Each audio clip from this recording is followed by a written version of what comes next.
येईल. Press the Lord. प्रभूच्या नावाला धन्यवाद देऊया प्रियांनो, की देव बाप्पाने पुन्हा एकदा तुमच्या परिवाराची आठवण मला करून दिली. प्रियांनो, उद्या मला औरंगाबाद या ठिकाणी सेवेला जायचं आहे आणि जो संदेश आता मी या ठिकाणी प्रीच करणार आहे, जर देवबाप्पाने मला आज हे ठिकाण दाखवलं नसतं तर हा संदेश मी उद्या औरंगाबाद या ठिकाणी प्रीच केला असता. परंतु देवबाप मला जे सांगतो ते मी ऐकणारा सेवक आहे. आता इथली प्रार्थना झाल्यावर घरी जर गेल्यावर देवबाप्पाने मला जर संदेश दिला रात्रीतून औरंगाबाद करिता, तर मी औरंगाबादला जाणार. जर मला संदेश नाही मिळाला प्रभूकडून तर उद्याची औरंगाबादची मीटिंग मी कॅन्सल करणार आहे. देवाच्या सेवकाजवळ देवाचा निरोप असणं महत्वाचं आहे. आणि देवाने जेव्हापासून मला सांगितलं ना तुझ्याजवळ निरोप पाहिजे माझा, तेव्हापासून मी बिगर निरोपाचा कधीही कुठंच सेवेला जात नाही. आणि देव बाप्पाची आज्ञा पालन जो दास करतो, देव बाप त्याचा हार हालमध्ये उपयोग करतो. आता या ठिकाणी जो संदेश आपल्यापर्यंत येणार आहे, त्या संदेशाला आपण सुरुवात करण्या अगोदर आपण प्रार्थनेत जाऊया. प्रार्थनेने देव बाप्पाला आपण आमंत्रित करूया आणि देवाकडून आलेला निरोप, माझ्याजवळ तर मी केलाय निरोप तयार, पण पवित्र आत्मा याला कसा आपल्यापर्यंत पोहोचवणार आहे हे आपण प्रार्थनेनंतर आपल्याला कळेल. तर मोनाताई प्रार्थना करणार. प्रार्थना करू. पवित्र पवित्र पवित्र पवित्र पवित्र हे आमच्या आकाश आणि पृथ्वीचे निर्माण करत्या माझ्या महाप्रभू परमेश्वरा, दयाला प्रथमतः तुला आम्ही उंचवितो, तुला गौरवितो, तुला मान महत्व देते माझे बाप्पा. प्रभू प्रार्थना करते दयागणा दिवसभर सांभाळून या सायंकाळच्या समयी परमेश्वरा आम्हाला तू सुखरूप ठेवलंस. प्रभू तुझ्या नावाला मी धन्यवाद दिले माझे बाप्पा. प्रार्थना करते या सायंकाळच्या समयी तू तुझ्या दासाला तुझी सेवा करण्यासाठी प्रभू आणलंस. परमेश्वरा ते जे काही वचन पेरणार माझ्या बाप्पा, प्रभू त्यांना तू सहाय्य आणि मार्गदर्शन कर. लागणारा ज्ञान त्यांना पूर्व परमेश्वरा आणि आम्हा परमेश्वरा वचन घेणाऱ्यांना प्रभू तू तितका आशीर्वादित कर. प्रभू परमेश्वरा ते वचन आम्ही घेऊन ग्रहण करून त्याप्रमाणे वागावं, बोलावं आणि शिकावं. प्रभू परमेश्वरा एवढी लहानशी नम्र विनंती धन्यवाद प्रभू श्री ख्रिस्त याच्या गोड आणि पवित्र नावाने केली म्हणून विचारतोय. आमेन. जाऊया आपण देवाच्या वचनामध्ये, काढूया त्यासाठी आजचं जे वचन आहे आपल्याकरिता. हा निरोप औरंगाबाद करता मी मनात ठरवलं होतं की औरंगाबादला हा निरोप देव बाप देईल, परंतु देव बाप्पाला औरंगाबादला हा निरोप देणं पसंत नाही पडलं. तुमच्यासाठी हा निरोप आहे म्हणून काढूया. स्तोत्र संहिता 41:12 वचन. स्तोत्र संहिता 41 अध्याय 12 वचन. मला तर तू माझ्या सात्विकपणात स्थिर राखितोस, मला तू आपल्या सन्मुख सर्व काळ ठेवितोस.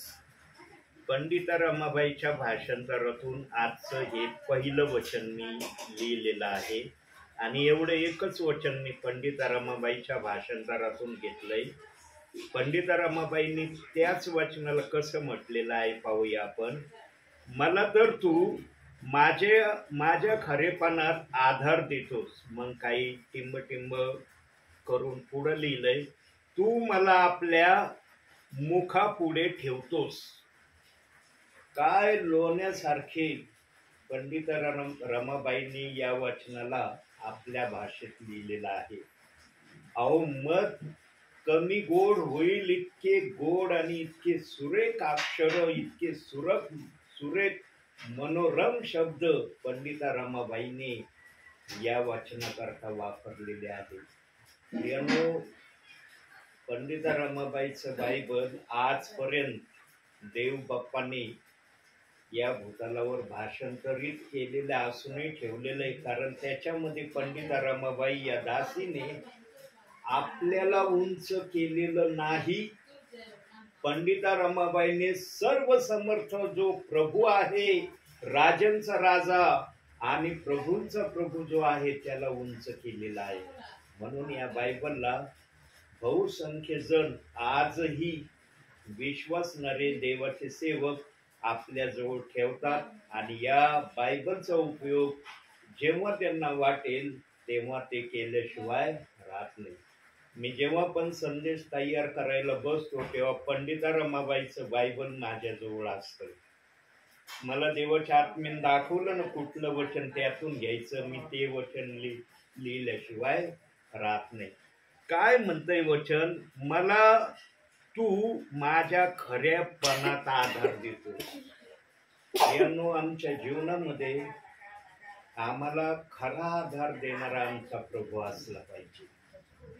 ज्यांच्या जीवनामध्ये आधार देणारा प्रभू आहे ना, त्याला कशाची काळजी करायची गरज नाही. त्याने चिंता करण्याचं कधीच कारण आपल्या जीवनामध्ये आणण्याचं काही एक कारण राहत नाही.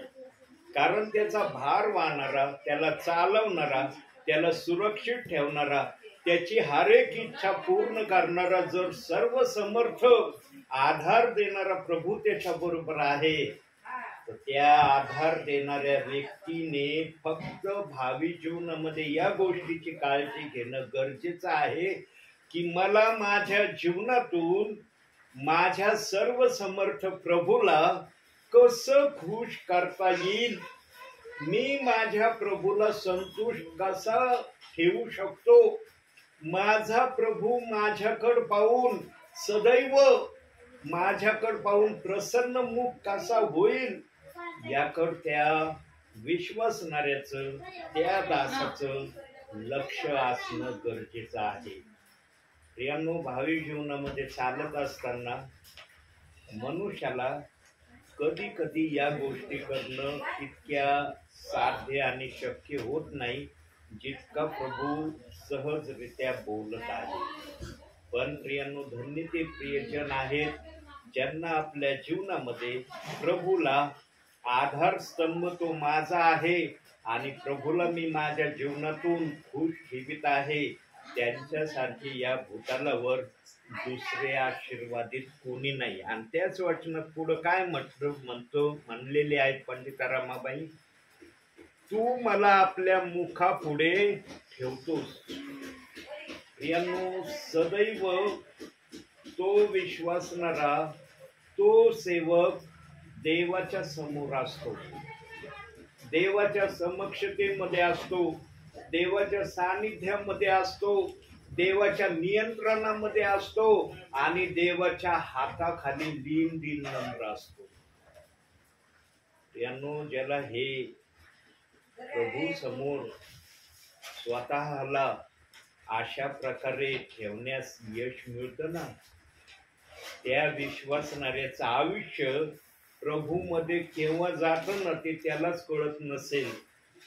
माझ्या जीवनामध्ये काही गोष्टीचा अनुभव घेतला प्रियांनो. मला कधी कधी ना एक दिवस एक महिन्यासारखा वाटला, एक दिवस एक महिन्यासारखा वाटला. मला असा भास झाला, अरे एक दिवसामध्ये महिना समाप्त झाला. आणि कधी कधी मला माझ्या जीवनामध्ये एक वर्ष एक महिन्यासारखं वाटलं. हे माझ्या जीवनाचे प्रामुख्याने अनुभव आहेत प्रियांनो. पण हे अनुभव सततच माझ्या जीवनात आले असं मी म्हणत नाही. पण देव बाप्पाने या गोष्टीचा अनुभव मला माझ्या जीवनामध्ये एकदा तरी होऊ दिलेला आहे. आणि एक दिवस तर एक मिनिटासारखा गेल्यासारखा मला अनुभव माझ्या जवळ आहे. यानो देवाच्या कृपेमध्ये जो राहतो ना, म्हणून प्रभू म्हणला, जोपर्यंत तू माझ्या बरोबर असशील तोपर्यंत मी तुझ्या बरोबर असणार आहे. तू मला सोडून देशील तेव्हा मी पण तुझ्यापासून दूर जाईल.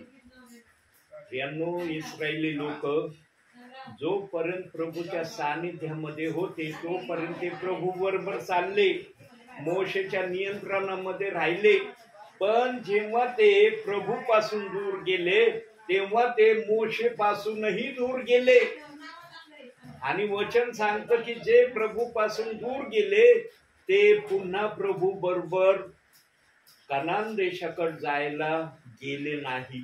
म्हणून वचनात सांगितलेलं आहे की 6 लाखापेक्षा अधिक लोक मोशेच्या नेतृत्वामध्ये फारोच्या गुलामगिरीमधून मिसर देशातून कनानाकडे निघाले, पण वतन दत्त देशात ज्या ठिकाणी दुधामधाचे प्रवाह वाहतात त्या देशामध्ये फक्त 2 जणांचं जाणं झालं. तिसऱ्या व्यक्तीला प्रभूने कनान देशामध्ये येऊ दिलं नाही. इतका मोठा राजा इस्रायली लोकांसाठी मोशे होता, मोशेला सुद्धा कनान देशामध्ये जाता आलं नाही. ज्याने परमेश्वराच्या विरुद्ध चूक केली, आज्ञाभंग केली, त्याला परमेश्वराने कनान देशामध्ये जाण्यास मज्जाव केला. आणि त्या मज्जावामध्ये मोशेचं पण नाव बायबल मध्ये दिलेलं आहे. प्रियांनो, जी जुन्या करारामधली रीत होती ती रीत जर आजच्या या समयामध्ये देवाने तशी चालू ठेवली असती तर मला सांगा किती जण स्वर्गामध्ये जाण्यासाठी योग्य ठरले असते, किती जणांचं स्वर्गात जाणं झालं असतं. प्रियांनो, आमचा येशू ख्रिस्त आमच्यासाठी क्षमेचा आधार स्तंभ आहे. आम्ही पाप करत राहतो, पण आमचा येशू ख्रिस्त आमच्या पापावर नेहमी पांघरून घालतो. न आठवणाऱ्या समुद्रामध्ये आमचे पाप टाकून देतो. तो आम्हाला कधीच आपल्यापासून दूर करण्याची इच्छा ठेवत नाही.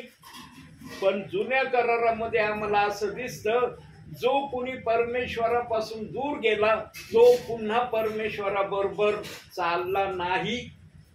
बायबल कुठंच प्रमाणित करत नाही की जो परमेश्वरापासून दूर गेला तो पुन्हा परमेश्वराबरोबर चालायला लागला. हा मोशे बरोबर त्यांनी कुरकुर केली, वादविवाद केला, मोशेला मारण्यासाठी ढोंडे उचलले, हा भाग वेगळा आहे. पण प्रभू परमेश्वरापासून जो दूर गेला ना, प्रभू परमेश्वराने त्याला आपल्या बरोबर घेतलं नाही. म्हणून मोशेने एक ठिकाणी प्रभू परमेश्वराशी बोलणं केलं. निर्गमाचं पुस्तक 32 अध्याय 32व्या वचनामध्ये मोशे स्वतः प्रभू परमेश्वराशी एक गोष्ट बोलला. आणि ती गोष्ट काय बोलला?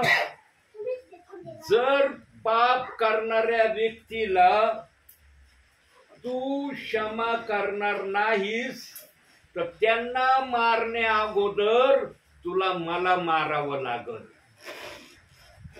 निर्गमाचं पुस्तक बघा 32 अध्याय 32व्या वचनामध्ये हा शब्द प्रामुख्याने मोशे परमेश्वराशी बोलला.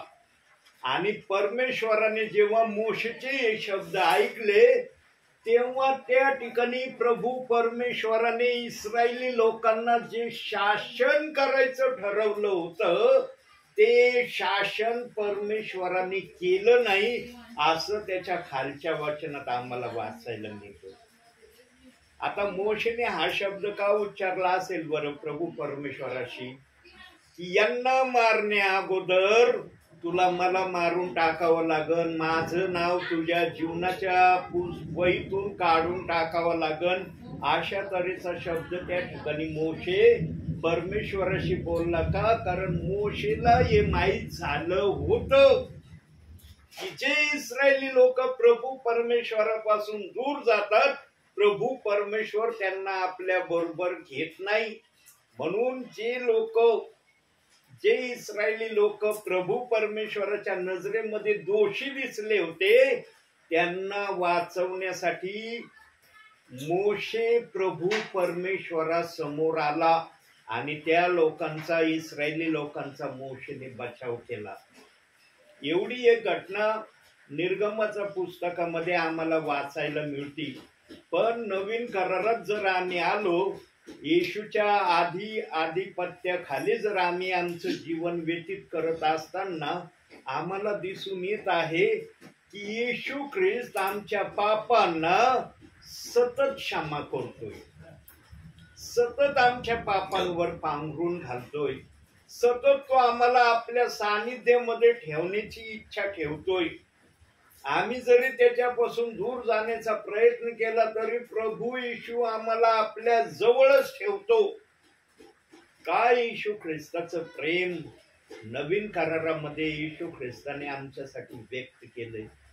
प्रियांनो, जो देव आमच्यासाठी इतकं महान कार्य करतो, मग त्या येशूच्या विरोधात आम्ही पाप करत राहावं का? येशूला न पसंत पडणाऱ्या गोष्टी आम्ही करत राहावं का? प्रियांनो, येशू ख्रिस्त पण दोन गोष्टींनी आजच्या विश्वासणाऱ्यांकडे पाहत आहे आणि दोन गोष्टींनी येशू ख्रिस्त पण प्रसन्न होतो, असं त्याने नवीन करारात 2 ठिकाणी सांगितलंय. पण सगळेच विश्वासणारे, सगळे सेवक तसं करतात असं नाही. काही जण एक करतात, एक सोडून देतात. काही जण दोन्ही करतात, पण असे काही जण आहेत की दोन्हीही ते करत नाही. यांनो, जे दोन्ही गोष्टी येशू ख्रिस्ता करता करतात ना, त्यांच्यावर येशू ख्रिस्ताची नजर अतिशय प्रसन्नतेची आहे. याचा अर्थ असा नाही होत की जे येशू ख्रिस्ताला दोन्ही गोष्टी देत नाही त्यांच्याकडे येशू ख्रिस्ताची करडी नजर आहे, किंवा जे एक देतात एक सोडून देतात त्यांच्याकडे पण प्रभू येशू ख्रिस्ताची करडी नजर आहे. पण येशू ख्रिस्त त्यांच्याकडे कोणत्या अपेक्षेने पाहतो की त्यांनी आपल्या भावी जीवनामध्ये वचनाप्रमाणे करण्यासाठी स्वतःला तयार करावं. विचार करा प्रियांनो, प्रभूने जर आम्हाला काही दिलं नाही तर आम्हाला प्रभूला काही देता येईल का? म्हणता येईल का प्रभूने नाही दिलं तरी आम्ही प्रभूला देऊ शकतो? प्रियांनो, देव बाप पण आमच्याकडं घेण्याची अपेक्षा करतो. पण काही जण अज्ञानी असे आहेत, ते बोलून मोकळे होतात. काय म्हणतात माहिती का? देव काय घ्यायला बसलाय का? देव द्यायला बसलेला आहे. देवाला फक्त द्यायचं समजतं, पण त्यांना हे नाही समजत की देव घेण्याची पण अपेक्षा करतो. ज्यांच्या मुखातून असे शब्द निघतात ना प्रियांनो, त्यांच्या या वाक्यातून जो सेवक आत्म्याने भरलेला असतो तो समजू शकतो, यांना शिक्षणामध्ये देवाच्या सेवकाने निपुण केलेलं नाही. हे शिक्षणामध्ये उणे आहेत म्हणून हे अशा प्रकारचे उद्गार सेवकाला म्हणा किंवा विश्वासणाऱ्याला म्हणा बोलण्यापासून घाबरत नाही. यांनो, विश्वासणाऱ्यांना सेवकाने आपल्या भावी सेवा कार्यामध्ये प्रभूच्या इच्छेप्रमाणे जर तयार केलं नाही ना, तर सेवकाला फार मोठं उत्तर प्रभूच्या दरबारामध्ये स्वतः प्रभूला द्यायचं आहे. तुम्ही आज मला माणसाचा सेवक का नाही म्हणत बरं? म्हणू शकता ना, मी तुमच्यासारखा माणूसच आहे ना, आहे का नाही? जसे तुम्ही आहेत तसंच मी आहे. पण जेव्हा मी बायबल काढतो, जेव्हा मी वचनातून शेअर करण्याचा प्रयत्न करतो, तेव्हा तुम्ही समजता हे देवाचे सेवक आहे का नाही? देवाचे सेवक हा शब्द मला देता, तिथं माणसाचे सेवक हा शब्द तुम्ही उच्चारित नाही. कारण देवाच्या सेवकाचं पहिलं आद्य कर्तव्य असतं देवाच्या वचनातून विश्वासणाऱ्याला निरोप देणे. जो वचनातून निरोप देतो ना, विचारातून असो वचनातून असो, तो देवाचा निरोप आहे. त्या निरोपावर कुणी आक्षेप घेऊ नये. त्या देवाच्या बोलण्याच्या विरोधात कुणी कुठले अपशब्द मुखातून काढू नये. कारण पवित्र आत्म्याला आपल्या विश्वासणाऱ्यांना कसं खुश करायचं, कसं आशीर्वादित करायचं, हे पवित्र आत्म्याशिवाय आम्हाला समजू शकत नाही. पण कधी कधी काय होतं माहितीये का, कोणाच्या मनामध्ये कोणाविषयी ईर्ष्या जर असली ना, त्या ईर्ष्येला प्रगट करण्यासाठी वेगळ्या वाटेने त्यांच्या संदेशाचा विपरीत अर्थ इतरांपर्यंत कळवला जातो. प्रियांनो, धन्य तो सेवक आहे जो निपुणपणे ऐकून घेतो, प्रत्युत्तर करत नाही. आणि जो सेवक कुणाला प्रत्युत्तर करत नाही ना, त्याच्यामध्ये सहनशीलता आहे हे देव बाप समजतो. आणि विश्वासणारे पण म्हणतात, अरे सहन करतात बरं का, यांना बोललं जातं तरी हे सहन करतात, काही प्रत्युत्तर करत नाही. प्रियांनो, सेवेमध्ये जेवढी तुमची निंदा होईल ना, तेवढे सेवेमध्ये देवबाप तुम्हाला उंच प्रतीची सेवा करण्यासाठी आशीर्वादित करणार. 175 पेक्षा अधिक गावांमध्ये मी प्रेषितांची कृत्ये 2 अध्याय 38व्या वचनाची सेवा मी केली. प्रियांनो, देवाला माहित आहे की या दासाने केली. हा काही ठिकाणी रेग्युलरली देवबाप्पाने पाठवलं नाही, ती देवबाप्पाची मर्जी. पण मला असं म्हणताच येत नाही की 175 गावांमध्ये एकाही ठिकाणी देवबाप्पाने प्रेषित 2:38 वचनाची सेवा माझ्या मुखातून करून घेतली नाही. म्हणून एकदा का होईना विश्वासणाऱ्यांना त्या वचनाने देवबाप्पाने तृप्त केलं. मग घेणाऱ्याचा तो प्रश्न राहिला. कुणी ऐकायला तयार झाले, कुणी ऐकायला तयार नाही झाले, कुणी कुरकुरीत गेले, कुणी वादविवादात गेले, कुणी अन्य कशात गेले, तो भाग वेगळा आहे. पण हे वचन या दासाच्या मुखातून 175 गावांमध्ये देवबाप्पाने शेअर केलेलं आहे. प्रियांनो, या ठिकाणी सेवकाला, विश्वासणाऱ्याला फक्त जमा करण्याचा अधिकार आहे. जमा करा तुम्ही प्रभूसाठी. मग जे काय असन, सत्कार्य असू द्या, चांगले कर्म असू द्या, किंवा अन्य प्रकारची सेवा असू द्या, किंवा सुवार्थ सांगणं असू द्या. सुवार्थ सांगणं हे देखील विश्वासणाऱ्यांना देवबाप्पाने ग्राह्य विषयामध्ये ठेवलेलं आहे. पण काही सेवकांनी विश्वासणाऱ्याच्या मनावर, अंतःकरणावर असं बिंबवण्याचा प्रयत्न केला. बोलून तर दाखवलं नाही, पण इनडायरेक्टली त्यांना समजवण्याचा प्रयत्न केला की तुम्हाला सुवार्थ सांगण्याचा अधिकार नाही. म्हणून सेवेमध्ये मला काही जण बोलले प्रियांनो, ते मला डायरेक्ट म्हणले, ब्रदर आमचं काम फक्त सेवक आले ना बसायचं, ऐकायचं, ऐकलेलं घ्यायचं किंवा नाही घ्यायचं, करायचं किंवा नाही करायचं, हा आमचा प्रश्न. जर एखादा विश्वासणारा, एखादा आत्म्याने भरलेल्या सेवकाला हे उद्गार जर सांगतो किंवा बोलतो ना, तेव्हा तो मुरलेला सेवक न समजून घेतो या विश्वासणाऱ्याची आत्मिक पातळी किंवा आत्मिक जीवनामध्ये हा विश्वासणारा किती वाढलेला आहे. आम्ही शारीरिक जीवनात वाढलो नाही ना चालेल, पण आम्ही आत्मिक जीवनात वाढलं पाहिजे. आणि आत्मिक जीवनात वाढण्याचा एकच सोपा मार्ग आहे. फार कष्ट करायचं नाही आत्मिक जीवनात वाढण्यासाठी. कुठली झळ, कुठलंच कष्ट तुम्हाला घ्यायची गरज नाही. इतकं सोपं काम करायचंय आत्मिक जीवनात वाढण्यासाठी. प्रियांनो, फक्त 24 तासामध्ये 1 अध्याय वाचायचा.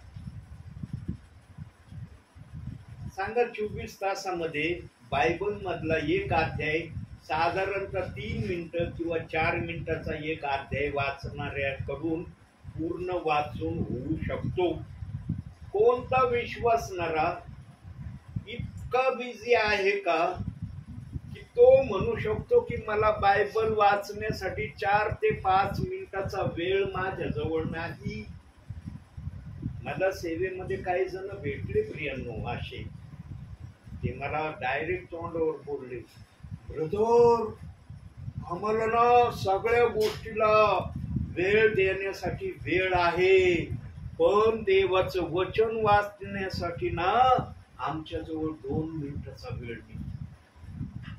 सांगा प्रियांनो, एखाद्या विश्वासणाऱ्याने एखाद्या सेवकाला हे जर शब्द बोलले, तर जो ऐकणारा सेवक आहे, तो जे बोलणारा आहे, त्याच्या प्रती काय विचार करील, काय मनामध्ये त्या बोलणाऱ्या विषयी त्या सेवकाच्या मनात येईल, प्रियांनो, जीवनामध्ये इतकं बिझी होऊ नका की तुम्हाला बायबल वाचण्यासाठी 5 मिनिटाचा वेळ तुमच्या जवळ राहणार नाही. वरती गेल्यावर देवबापाने जर प्रामुख्याने हाच जर प्रश्न त्या विश्वासणाऱ्याला विचारला की पृथ्वीवर तू माझ्या दासाने सांगितल्याप्रमाणे 1 अध्याय वाचत होता का 24 तासामध्ये, काय उत्तर देईल आत्मा त्या ठिकाणी? इथं जसे विश्वासणारे पळवाट काढतात, काही बहाणे सांगतात, काही पण आपला बचाव करण्यासाठी कोणतंही कारण सांगून मोकळे होतात. वरती प्रभू परमेश्वरासमोर जो आत्मा उभा राहणार आहे नवीन शरीरामध्ये, तो आत्मा तिथं प्रभू परमेश्वराला अशा पळवाटीने उत्तर देईल का? तिथं आत्मा खरं उत्तर देईल. आणि काय उत्तर देईल माहितीये का? ध्यान देऊन ऐका. हे उद्गार मागच्या संदेशात पण प्रभू परमेश्वराचा आत्मा बोललाय, पण पुन्हा एकदा प्रभू परमेश्वराचा आत्मा आज हे वाक्य रिपिटेशन मध्ये पुनरुपी तुम्हाला ऐकवित आहे. आत्मा काय म्हणन? मी याच्या हृदयातून ओरडायचो, याला म्हणायचो, अरे बुद्धीने चलणं सोडून दे, आत्मेचं ऐक, देवाचं वचन, देवाचा सेवक आत्मेने सांगतोय, तू आत्मेने ग्रहण कर, म्हणजे तुला 5 मिनिटाचा वेळ पवित्र शास्त्र वाचण्यासाठी देव बाप देईल.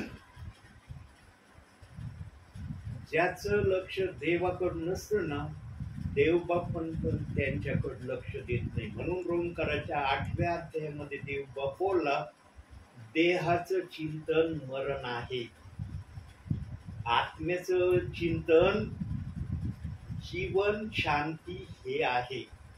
अशा तऱ्हेचे 8वा अध्याय 4-5 वचनामध्ये या प्रकारचे वचन देवबाप्पांनी त्या ठिकाणी ठेवले.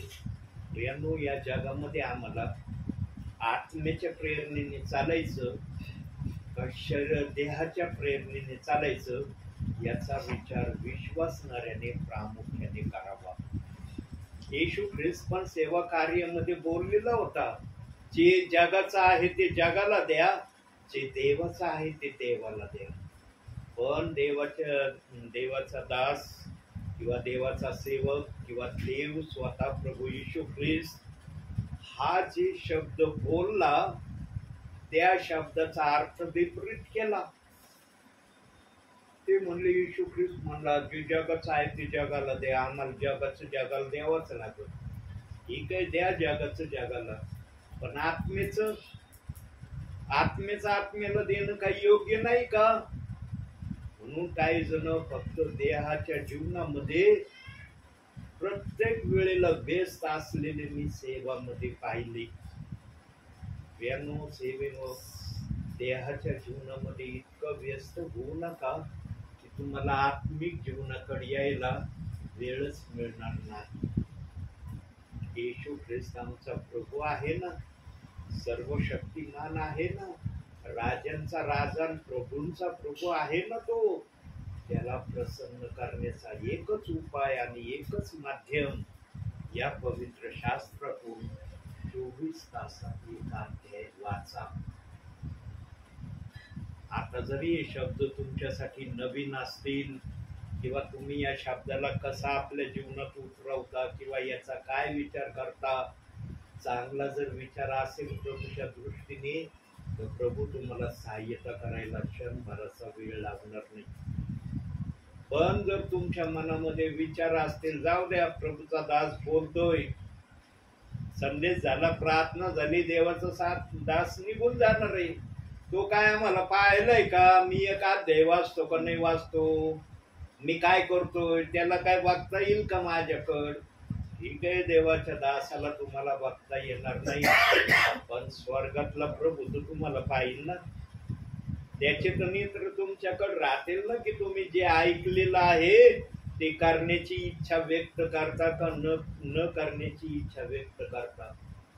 म्हणून प्रियांनो, जगामध्ये कुणाला जरी आम्हाला प्रसन्न खुश करता आलं नाही ना, चालेल, पण जगामध्ये असताना आम्हाला आमच्या स्वर्गीय बापाला आमच्या स्वर्गीय प्रभूला खुश करण्याचा ज्याने प्रयत्न केला तोच प्रभू बरोबर स्वर्गामध्ये राज्य करणार आहे.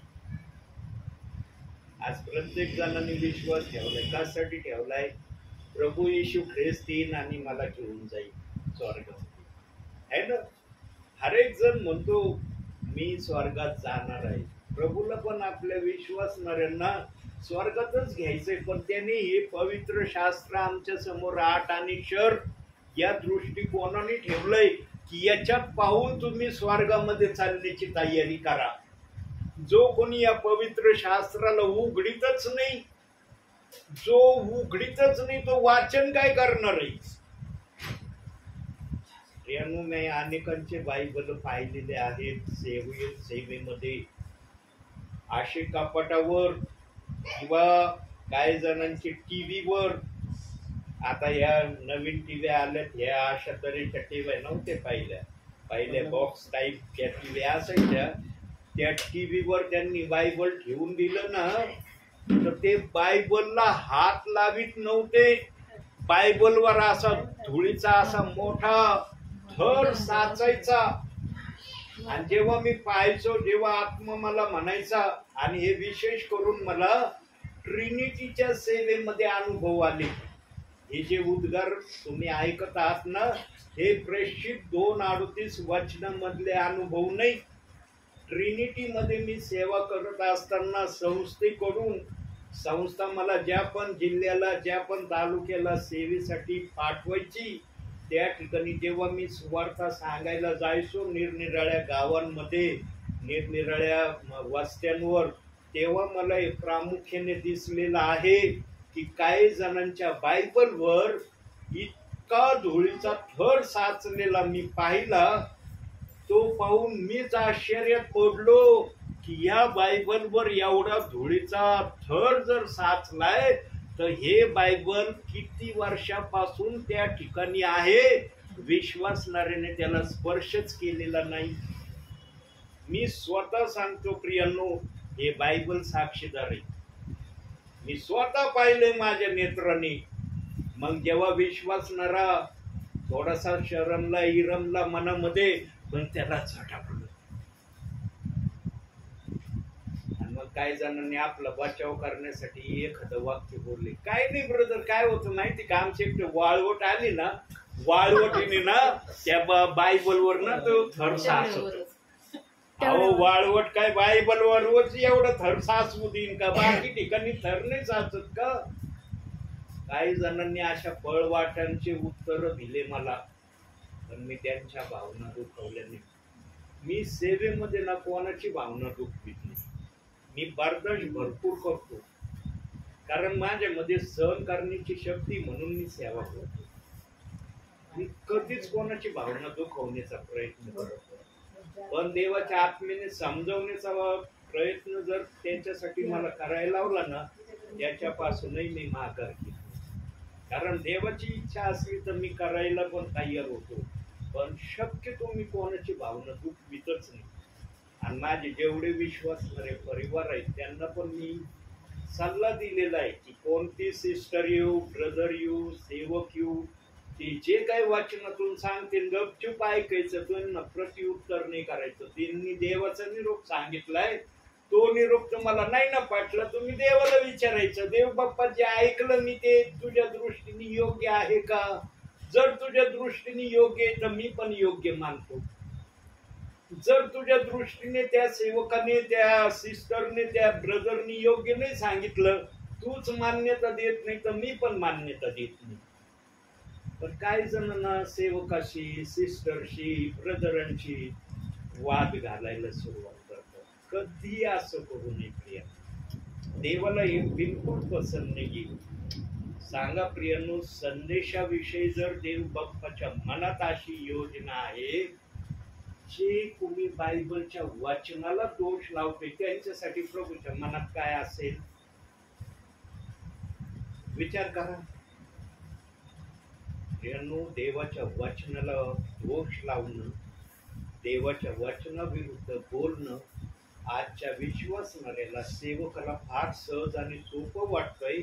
पण देवाच्या दरबारात गेल्यावर देवबाप तिथं ओळख करून देईन की पृथ्वीवर जे कृती तू करत होतास त्या कृतीचा परिणाम काय आहे. काही सेवक गण, काही सिस्टर गण, काही ब्रदर जन, आज त्यांनी एक शब्द फार फेवरेट करून ठेवलाय. कोणता? जरासा चुकलेल्या मार्गाने दिसला ना, जरासा त्यांच्या इच्छेप्रमाणे नसला ना, लगेच त्यांना नरकाचा रस्ता दाखवतात. नरकात जाणार आहे ते. इतका देव स्वतः नरकात टाकीन का ज्याने आपल्या जिभेने येशू प्रभू आहे हे कबूल केलंय त्याला इतक्या सहजरित्या नरकात टाकीन. आमचा प्रभू कोणालाही नरकात टाकणार नाही. मागील कित्येक संदेशात देवबाप माझ्या मुखातून हे उद्गार बोललाय, आजही उद्गार बोलतोय आणि त्याचा पुरावा आहे देवबाप्पाजवळ. काढूया आपण त्याचा पुरावा, प्रगटीकरण. देवबाप विश्वासणाऱ्यांना नरकात टाकणार नाही त्याचा पुरावा. 11वा अध्याय 2रं वचन. तरी मंदिराबाहेरचे अंगण सोड, त्याचे माप घेऊ नको, कारण ते परराष्ट्रीयांना दिले आहे आणि ते 42 महिने पवित्र नगरी तुडवतील. देवाने आपल्या मंदिरासमोर जे अंगण ठेवलं ते शो म्हणून ठेवलं का? मंदिराला शोभा यावी म्हणून ते ठेवलंय का अंगण? जसं आज काही जण आपल्या घरासमोर अंगण ठेवतात.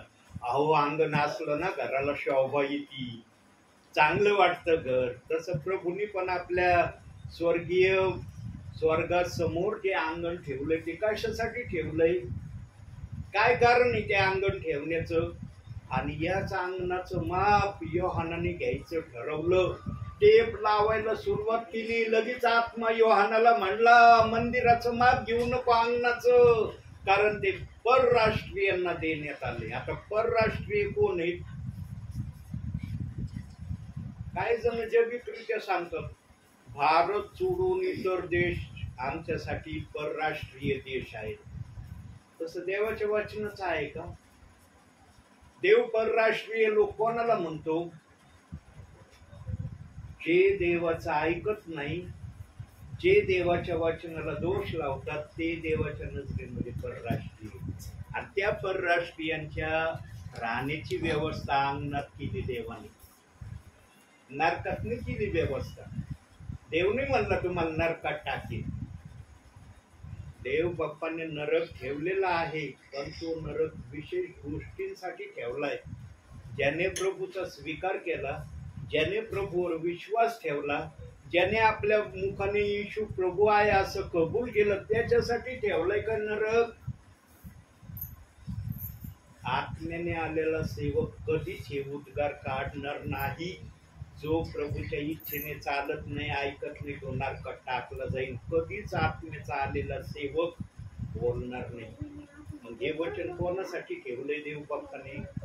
जे आता आमच्या मोनाताईंनी वाचलं, अंगणामध्ये ते थांबणार आहेत ज्यांनी देवाला प्रसन्न केलं, देवाला खुश केलं नाही, त्यांच्यासाठी अंगण ठेवलंय. पण त्यांच्यासाठी एक मार्ग पण देवाने ठेवलाय. काय?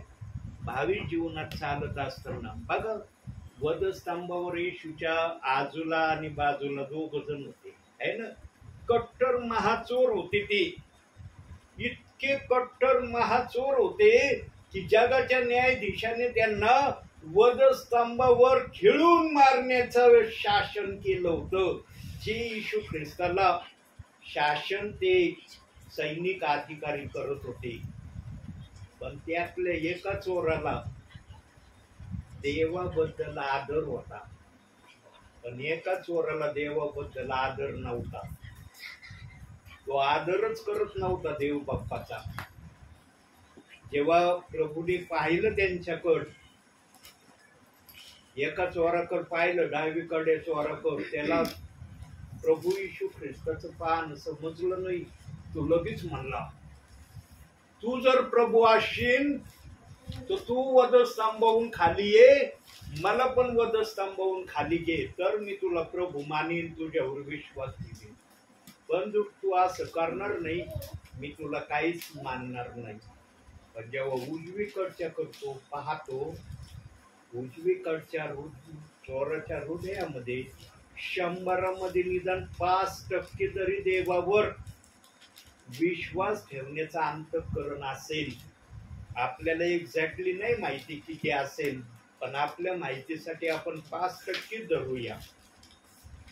म्हणून तो उजवीकडचा चोर डावीकडच्या चोराला बोलतो, काय म्हणतो, आपण तर आपल्या कृत्याची शिक्षा भोगत आहोत, पण या निष्पाप देवाच्या कोकऱ्याने कोणतं पाप केलंय म्हणून त्याला आपल्यासारखी शिक्षा झाली.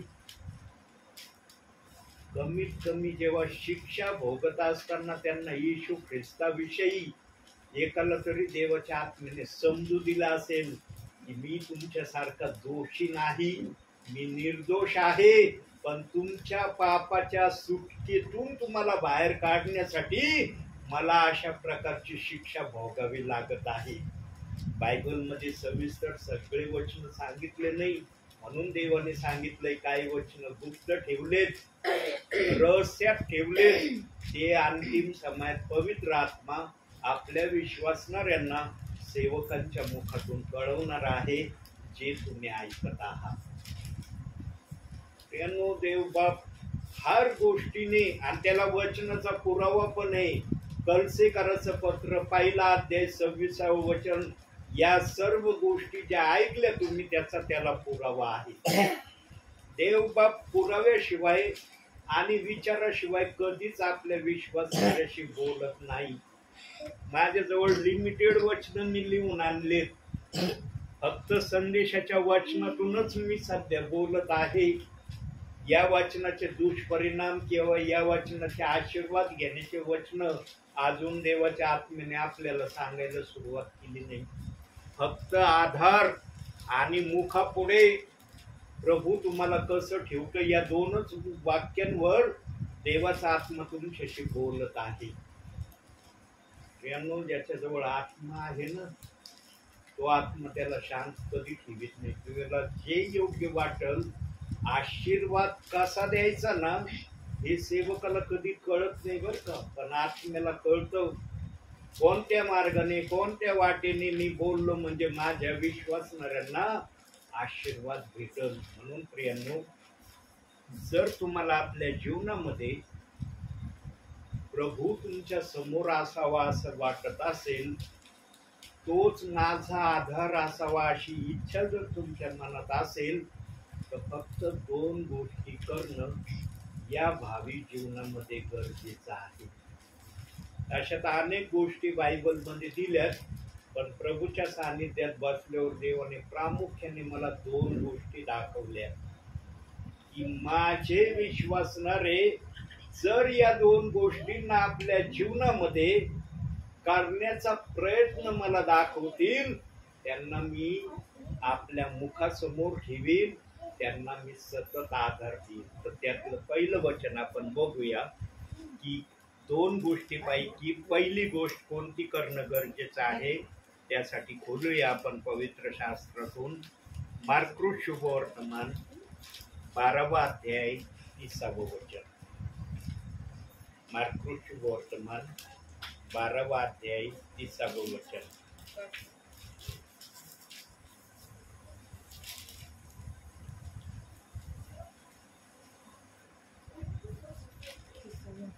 आणि तू आपला देव परमेश्वर ह्याच्यावर संपूर्ण मनाने, संपूर्ण जीवाने, संपूर्ण बुद्धीने व संपूर्ण शक्तीने प्रीती कर. काय देव बाप पहिले 8 आणि शर्त विश्वासणाऱ्यांना ठेवीत आहे त्यांच्या समोर की देवावर सर्वस्वी तुझ्या जीवापेक्षा अधिक प्रेम तुझं देवावर असलं पाहिजे. मग ते प्रेम करण्याच्या पद्धती सांगितल्या, जीवाने, बुद्धीने, शक्तीने. या 3 गोष्टींनी तुम्ही देवावर प्रीती करा हे सांगितलं. सांगा, कोणतं जड काम नाही काही आहे का ओझ कोणतं? म्हणू शकतो का विश्वासणारा, अरे पहिली गोष्ट देव बाप्पाने सांगितली, डोंगरासारखी माझ्या समोर उभी ती कस काय मला करता येईल? येईल का म्हणता? अहो, कागदाला जरी वजन आहे, पण हे जे काय वचन आमच्या बहिणीने वाचलं त्या वाचनाला वजन नाही. इतकं हलकं, इतकं सोपं काम तुम्हाला करायचंय. किती जण करतात आज हे काम? किती जणांना म्हणता येईल की मी करतो? जो कोणी या गोष्टीप्रमाणे देवासमोर स्वतःला लीन नम्र करून चालतोय ना, तो विश्वासणारा कधीही देवाच्या वचनाला दोष लावणार नाही. त्याच्यामध्ये जो देवाचा आत्मा कार्य करणारा आहे, तो आत्मा कधीच त्याला या गोष्टीची मान्यता देणार नाही की तू देवाच्या वचनाच्या विरोधात बोल, देवाला दोष लाव, देवाच्या वचनाचा अपप्रचार कर, देवाच्या वचनाच्या विरोधात चल. सांगन का आत्मा असं? किती सोपं वाचलं आमच्या बहिणीने. प्रीती कर. प्रीती करणारा आत्मा कधी देवाच्या वचनाला दोष लावित नाही, लक्षात ठेवा. आणि काही जणांनी स्वतः होऊन देवाच्या वचनाला दोष लावलेलं नाही बरं का. हे बघा, सगळेजण आपला बचाव करण्यासाठी पळवाटा काढतील, आपला बचाव होण्यासाठी हर प्रकारचा मार्ग अवलंबतील. पवित्र आत्मा कधीच खरं बोलायला घाबरत नाही, तो खरंच सांगणारा आहे. प्रियांनो, काही विश्वासणाऱ्यांना देवाच्या सेवकाने प्रेषितांची कृत्ये 2 अध्याय 38 वचनाच्या विरोधात शिक्षण दिलंय किंवा भडकवलंय, म्हणून ते आज प्रेषित 2:38 वचनाच्या विरोधात चाललेले आहे. आणि काही जण मला सेवेत बोलले पण, ते म्हणले डायरेक्टली, आमच्या पालकांनी आम्हाला सांगितलंय प्रेषितांची कृत्य 2 अध्याय 38 वचन बिलकुल मानायचं नाही. तो सेवक आला त्याचं ऐकायचं नाही. मला डायरेक्टली बोलले. जे मनाचे स्वच्छ आणि भोळे असतात ना, ते बोलल्याशिवाय राहत नाही. पण ज्यांच्या मनामध्ये आडी म्हणतो ना आपण, ते त्याला दुसऱ्या भाषेत काय म्हणू आपण, पोटात एक आणि पोटात एक ज्याच्या असतं ना, तो कधी सांगत नाही बरं का या गोष्टी. पण ज्याचं मन स्वच्छ असतं ना, निर्मळ असतं ना पाण्यासारखं, तो बोलून मोकळा होतो. पण ऐकणाऱ्या सेवकाला जर आत्मा चालवित असला ना, आत्मा पण त्या बोलणाऱ्याच्या वाक्याचा आत्मा सेवकाला पण समजावून सांगतो. भोळ्या लोकांची ओळख या शब्दामध्ये आहे की ते मनामध्ये काहीच ठेवत नाही, बोलून मोकळे होतात. ते कधीच विचार करत नाही की याचा परिणाम काय होणार आहे. यांनो, भोळ्यांचं संरक्षण करणारा देव आहे असं नीतिसूत्रामध्ये सांगण्यात आलेलं आहे. भोळ्यांचं सर्वस्वी रक्षण देव बाप करतो. हा भोळ्यांना शहाणे व्हा हे वचनात सांगितलंय. पण शहाण कोणतं व्हायला सांगितलंय? सैतानाच्या हार गोष्टीविषयी सावधानी, शहाणेपणा याविषयी सांगितलंय.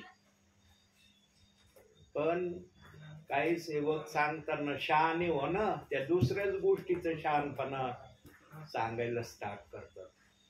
आम्हाला सैतानाविषयी फार शहाणपणाने राहायचं देव बाप्पाचा आम्हाला आदेश आहे. देवाचा आत्मा जे सांगतो ना, ते 100% नाही, 101% खरं सांगतो. त्या गोष्टीवर कधी आम्ही संशय घेऊ नये. कधी मनात असा विचार नुसते यांच्याच मनात हे विचार येतात का, यांच्याच मुखातून हे शब्द निघतात का?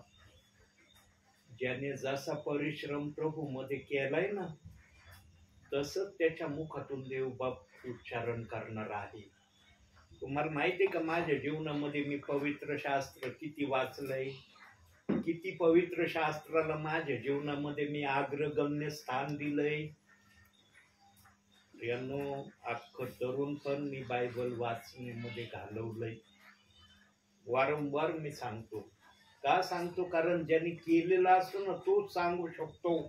आणि एक गोष्ट लक्षात ठेवा, सदैव पवित्र आत्म्यातून संदेश देणाऱ्या सेवकाला ना देवाचा आत्मा कधीच खोटं बोलू देणार नाही हा. हे लक्षात घ्या. देव बाप्पाचा आत्मा इतका साधारण भोळा नाही की अरे सेवकाने हे केलं नाही तरी तो बोलत राहतोय. देवाचा आत्मा त्याला सेवाच करू देणार नाही. तू खोटं बोलतोस, तुला कशी सेवा करू देऊ मी. जो खरा आहे ना त्याला सांगितल्याशिवाय पवित्र आत्मा राहत पण नाही. हे काय यासाठी पवित्र आत्मा सांगते प्रियांनो, तुम्ही पण भावी जीवनामध्ये पवित्र शास्त्राला आपल्या जीवनामध्ये अग्रगण्य स्थान द्यावं म्हणून सांगते. न तर हे सांगायची पवित्र आत्म्याला माझ्या मुखातून काही आवश्यकता नाही. कारण तुम्ही बसलात कशासाठी बसलात, आशीर्वाद घेण्यासाठी बसलात का नाही. सगळं सोडून तुम्ही देवाचं वचन ऐकता म्हणजे तुम्हाला आशीर्वाद हवेत का नाही.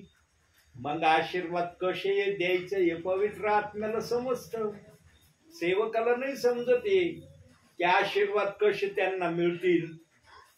नेहमी देवाच्या आखणीमध्ये, देवाच्या नियंत्रणामध्ये स्वतःला ठेवायचा प्रयत्न करा. आणि या गोष्टीला करण्यासाठी पवित्र शास्त्र तुमचं मार्गदर्शक जर असला ना, तुमच्या मार्गामध्ये अडचण अडखळण येणारच नाही. सैतानाचे करोडो दुष्ट आत्मे जरी आले तुम्हाला अडखळण आणण्यासाठी ना, हे वचन त्या दुष्ट आत्म्यांना पळवून लावीन.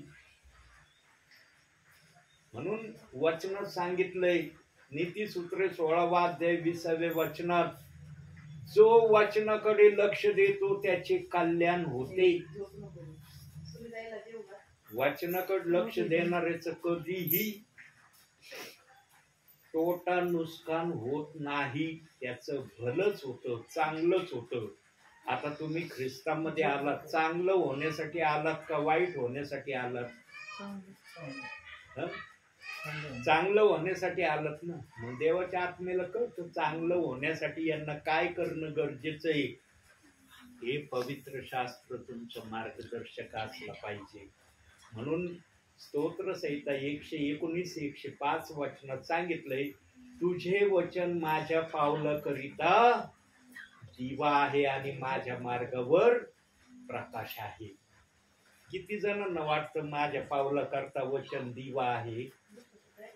जे बायबलला हातच लावित नाही त्यांच्यासाठी दिवा होऊ शकतं का वचन? सांगा, होऊ शकतं का?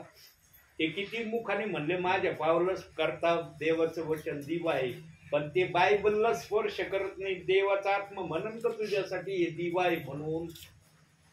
जे वाचतात ना त्यांच्यासाठी दिवा आहे. म्हणून देवाची इच्छा आहे की तुम्ही पवित्र शास्त्र वाचणारे असावे. म्हणून 24 तासात एक अध्याय वाचणं गरजेचं आहे. दुसरी गोष्ट बघूया, लवकर जाऊया या गोष्टीकडे. आपण दुसरी करंथीकरांचं पत्र काढूया, 12वा अध्याय 9वं वचन. थोडक्यात या वचनातून बोलल्यावर या ठिकाणी मी थांबणार आहे. 12वा अध्याय 9वं वचन, दुसरे करंथीकर. परंतु त्याने मला म्हटले आहे, माझी कृपा तुला पुरे आहे, कारण अशक्तपणातच शक्तिपूर्णतेस येते.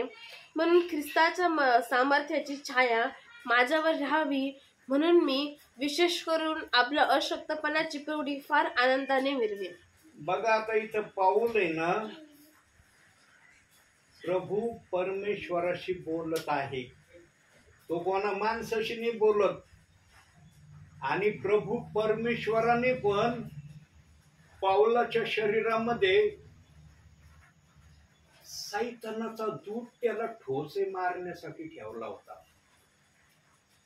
बघा आता ज्यांनी 13 पत्र शुभवर्तमान याच्यामध्ये लिहिलेत बायबलमध्ये, नवीन करारामध्ये, त्याच्या शरीरामध्ये देवाने स्वतः त्याला ठोसे मारण्याकरता सैतानाचा दूत ठेवला होता. आणि त्या सैतानाचे ठोसे पाऊलाला सहन होत नव्हते. आणि तो 9व्या वचनात म्हणतोय की माझ्या शरीरातून हे ठोसे जे मारित आहे ना, याला काढून टाक. पण देवाचा आत्मा पावलाला म्हणत आहे, माझी कृपा तुला पुरी आहे. ती अशक्तपणातच तुला सामर्थ्य द्यायला समर्थ आहे.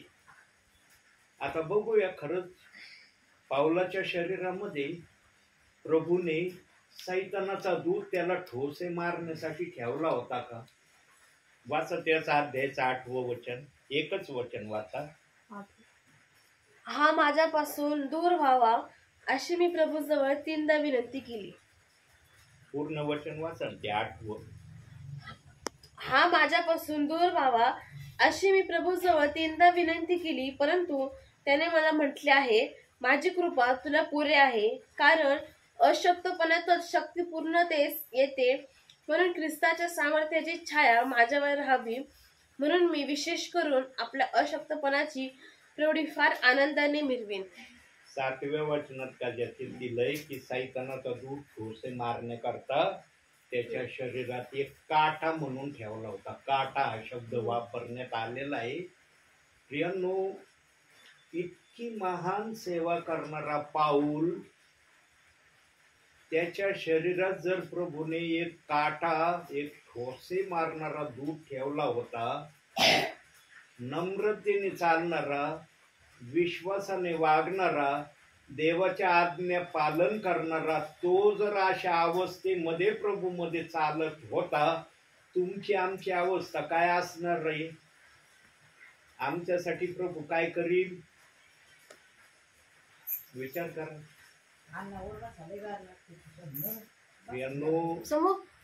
देव बाप्पाने ना आमच्या शरीरात कुठला असा काटा ठेवला नाही, कुठला असा सैतानाचा दूतही आमच्यामध्ये ठेवलेला नाही. किती दया, किती प्रेम येशू ख्रिस्त आमच्यावर करतोय. त्या येशू ख्रिस्ताच्या प्रेमाला आम्ही, त्या प्रेमाचा आदर आम्ही कसा केला पाहिजे? चांगल्या पद्धतीने केला पाहिजे ना. देवाला पसंत असणाऱ्या गोष्टीने आम्ही देवाला संतुष्ट केलं पाहिजे ना. पण आज तसं चाललंय का? आजच्या वर्तमान काळामध्ये असं चाललंय का? आजच्या वर्तमान काळामध्ये देव बाप्पाचा आत्मा म्हणत आहे की माझ्या वचनाला दोष लावणारा एकही सेवक, एकही विश्वासणारा नाही काय? देवाचा दास वेळ घालवायला, टाइमपासला कधीच परिवारात येत नाही. बघा, लाईट येती जाती तरी देवाचा आत्मा बोलत आहे. कारण देवाच्या आत्म्याने जे ठरवलंय ना तुम्हाला आशीर्वाद द्यायचं, देवाचा आत्मा ते केल्याशिवाय राहत नाही.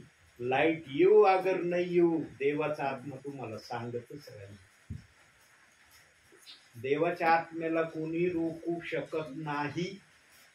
कोणता अडखळण देवाच्या आत्म्याच्या शब्दाला बंद करू शकत नाही. हे तुम्हाला विशेष करून देव बाप्पाला सांगायचं आहे.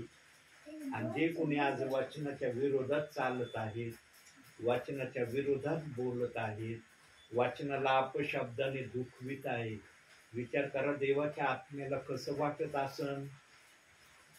प्रसन्न होत असन का देवाचा आत्मा? आनंद वाटत असन देवाच्या आत्म्याला? देवाच्या वचनाला दोष लावणं बंद झालं पाहिजे. देवाने कधीच मान्यता दिलेली नाही देवाच्या वचनाला दोष लावा.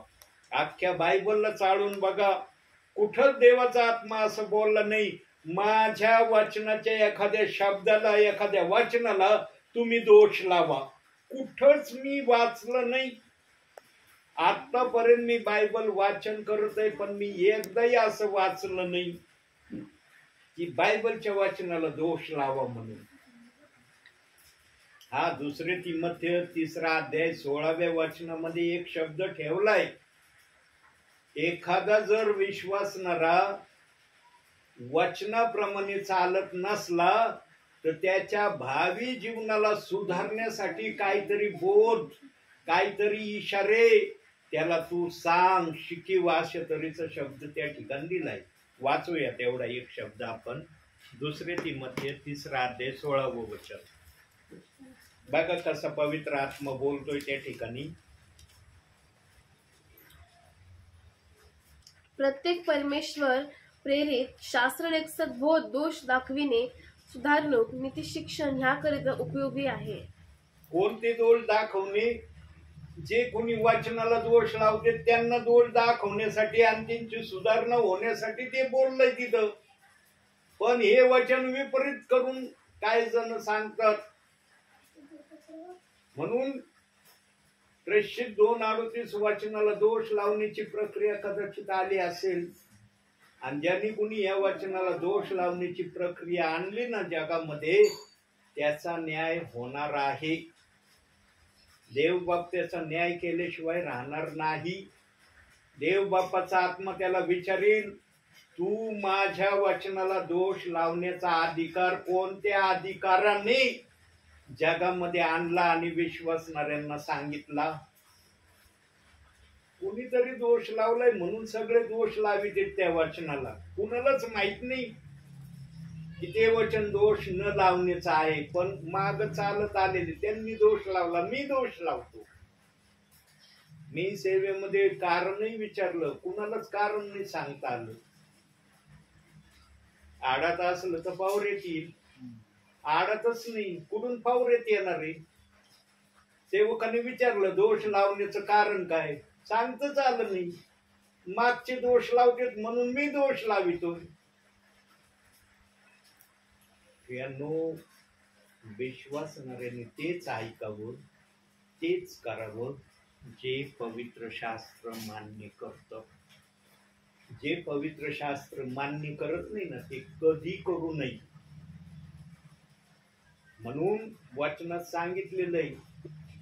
बरेच पवित्र आत्मेने भाकीत अशा गोष्टी वचनात ठेवल्यात, आणि त्याचं ते वचन आपण वाचणार नाही, पण तुम्हाला रेफरन्स सांगतो. रोमकरस पत्र 8 अध्याय 35 पासून खाली एंडिंग पर्यंतचे वचन जर आम्ही वाचले ना, तिथं देवाचा आत्मा असं बोलत आहे की माझ्या नावापासून किंवा माझं नाव घेण्यापासून तुम्हाला कोणतीही शक्ती वेगळं करू शकणार नाही.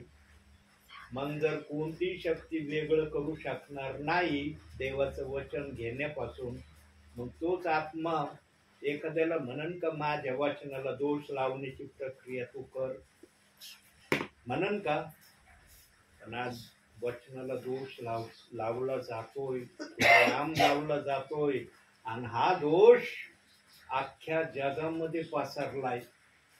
तो फक्त भारतापुरता, महाराष्ट्रापुरता, नगर जिल्ह्यापुरता दोष नाहीये, सगळीकडे हा दोष केलाय. देवाची अंतिम इच्छा एकच आहे, कोणी वचनाला दोष लावू नये. यांनो, जे दोष लावणार नाही ते संपूर्णपणे प्रभूच्या नजरेमध्ये वाचणारे प्रियजन आहेत. पण जे वचनाला दोष लावित आहेत त्यांना देवासमोर, आसनासमोर उभं राहून त्या वचनाला दोष लावण्याचं कारण प्रभूला सांगावंच लागेल की कोणत्या अधिकाराने तुम्ही त्या वचनाला दोष लावित होते. तुम्हाला काय माहिती झालं होतं त्या वचनाचं म्हणून तुम्ही दोष लावित होते? आज बहुसंख्य जणांना माहिती नाही त्या वचनाचं कारण. ते लावतात मी लावतो, ते लावतात मी लावतो, हीच प्रक्रिया वाढत गेली. पण हे आणलं एक जणांनी, सर्वांनी नाही आणलं, एक जणांनी आणलं. एक जणांनी असं काही हे वचन त्या समयात जे असतील त्यांना पटवून सांगितलं, त्या विश्वासणाऱ्यांनी ते मान्य केलं. मग त्या विश्वासणाऱ्यांनी दुसऱ्यांना, दुसऱ्यांनी तिसऱ्याला, तिसऱ्यांनी चौथ्याला, मग ही साखळी बनत गेली की आजपर्यंत आली. त्यांनो, तुम्ही धन्य आहात, आशीर्वादित आहात की तुम्हाला हे ऐकायला मिळतंय. अनेकांना हे ऐकायला मिळत नाही बरं का. त्यांचा आत्मा ऐकण्याची इच्छा करतो, पण देवबाप सेवकाला त्यांच्यापर्यंत पाठवित नाही. तुम्ही यासाठी धन्य की देवाच्या मनातलं गुज देवबाप तुम्हाला सांगते. आता या गुजाचा सन्मान करायचा का अपमान करायचा हे सर्वस्वी तुमच्यावर आहे. म्हणून या दोन गोष्टीला जर एखादा विश्वासणारा आपल्या जीवनात उतरविल ना, तन दोन्ही गोष्टींना देव बाप्पाचा आत्मा त्याला एका गोष्टीने समाधानी करतो. कोणत्या गोष्टीने समाधानी करतो? शेवटचं वचन ते बघू. ते वचन वाचायचं, डोळे बंद करायचं. त्याच्यावर मी स्पष्टीकरण करणार नाही, कारण ते वचन वाचल्याबरोबर तुम्हाला समजेल की त्या वचनाचा अर्थ काय. पवित्र आत्म्याला आवश्यक नाही वाटत त्या वचनाला फोडून सांगण्याची. काढूया आपण शेवटचं वचन, नीतिसूत्रे 27वा अध्याय 2रं वचन. स्वमुखाने नव्हे तर इतरांनी आपल्या तोंडाने नव्हे तर परक्याने तुझी प्रशंसा करावी. डोळे बंद करा. देवबाप वाचलेल्या वचनातून तुम्हाला आणि मला आशीर्वाद देऊ. चालू राहू त्याची.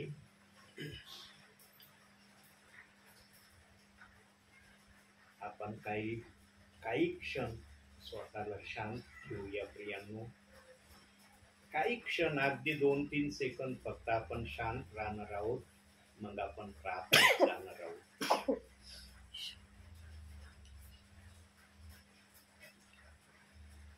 योग्यता से बढ़ के दिया है अपनी दया से तूने मुझे,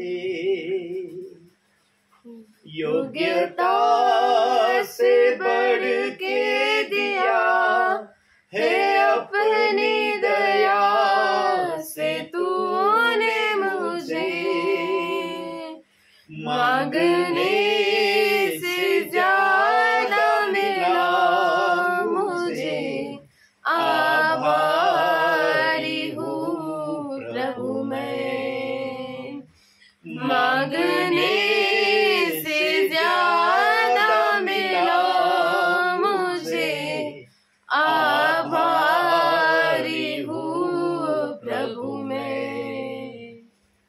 धन्यवाद के साथ स्तुति गाऊंगा, हे यीशु मेरे खुदा,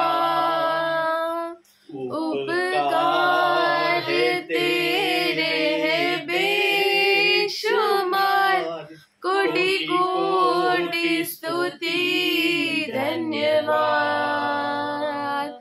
योग्यता से बढ़ के दिया है अपनी दया से तूने मुझे, योग्यता से बढ़ के दिया है अपनी दया से तूने मुझे,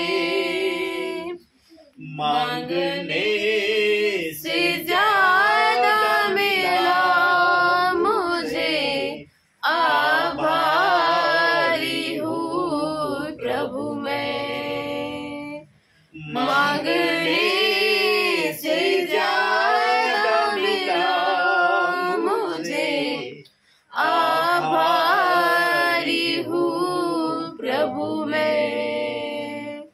धन्यवाद के साथ स्तुति गाऊंगा, हे यीशु मेरे खुदा,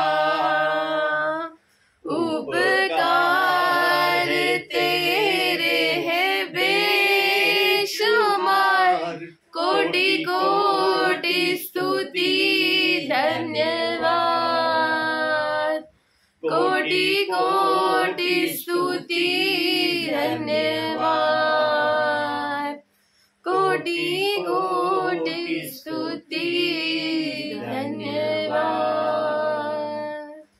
होय माझ्या बापा, तुझ्या नावाला धन्यवाद देतो, तुझ्या नावाला उंचावतो, तुझा आदर करतो, तुझा सन्मान करतो. तुला उंचावितो माझ्या बापा. खरोखर माझ्या बापा, तू आमच्यावर प्रेम केलेलं आहे, म्हणून आम्ही तुझ्या प्रेमामध्ये आज आहोत. तुझ्या नजरेमध्ये आम्ही स्वतःला आजपर्यंत ठेवलेलं आहे.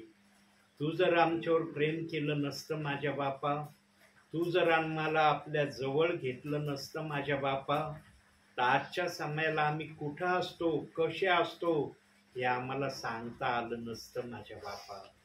जी तुझी दया आणि कृपा तू आमच्यावर ठेवलेली आहे, त्यासाठी तुला धन्यवाद देतो, तुझ्या नावाला उंचावतो. Hallelujah. Praise the lord. Glory Jesus. Gracious father. Hallelujah. Thank you lord. Thank you master. शेवटची प्रार्थना आपल्यासाठी या समयाला सुनीताताई करतील. आपण प्रार्थना करू. पवित्र पवित्र पवित्र हे सेनाधीश आकाश आणि पृथ्वीच्या निर्माण करत्या माझ्या महान पित्या परमेश्वरा, तुला उंचविते गौरवते बाप्पा. आदर मान महिमा देते माझ्या राजा बाप्पा. दिवसभर सांभाळून या संध्याकाळच्या समय प्रार्थनेस बाप्पा तू आम्हाला एकत्रित केलं म्हणून तुला धन्यवाद देते माझ्या परमेश्वर बाप्पा. बाप्पा बाप्पा जे वचन झालेले बाप्पा, जे संदेश दिलेला आहे बाप्पा माझ्या परमेश्वरा, तो आमच्यासाठी आशीर्वादित कर माझ्या परमेश्वर बाप्पा. दिवसभर जर काही चुकून बोलले असेल तर क्षमा कर माझ्या परमेश्वर बाप्पा. बाप्पा हे जो वचन झाले बाप्पा, त्या वचनानुसार आम्हाला तू चालव माझ्या परमेश्वर बाप्पा. बाप्पा तुझ्या सेवकाचं जसं येणं बाप्पा तू सुखाचं केलं, तसं जाणं देखील सुखाचं कर माझ्या परमेश्वर बाप्पा. बाप्पा ते संदेश ज्या ज्या ठिकाणी संदेश देत आहेत बाप्पा, त्यांना तू त्या बाप्पा आशीर्वादित कर माझ्या परमेश्वर बाप्पा. त्यांच्या कुटुंबावर देखील बाप्पा तो आशीर्वादाचं असं कर बाप्पा कुटुंब बाप्पा. इथं आम्ही बसलेले बाप्पा, आम्हाला देखील तो आशीर्वादित कर माझ्या परमेश्वर. इथून पुढचा वेळ समय मी तुझ्या हाती देते. ही लहान नम्र प्रार्थना येशूच्या नावात केली म्हणून ऐकते त्या. आमेन. हे आमच्या स्वर्गातील बापा, तुझे नाम पवित्र मानले जाऊ, तुझे राज्य येऊ, जसे स्वर्गात तसेच पृथ्वीवर. तुझ्या इच्छेप्रमाणे हो. आमची रोजची भाकर आज आम्हास दे, आणि जसे आम्ही आमच्या ऋणास ऋण सोडले आहे, तसेच तो आमचे ऋण आम्हास सोडू, आणि आम्हास परीक्षेत आणू नकोस, तर आम्हास वाईटापासून सोड. कारण की राज्य, सामर्थ्य आणि गौरव ही सर्व काळात तुझीच आहे. आमेन. आमेन. प्रभु येशू रक्त की जय. प्रभू येशू रक्त की जय. प्रभू येशू रक्त जय जयकार. आमेन. आमेन.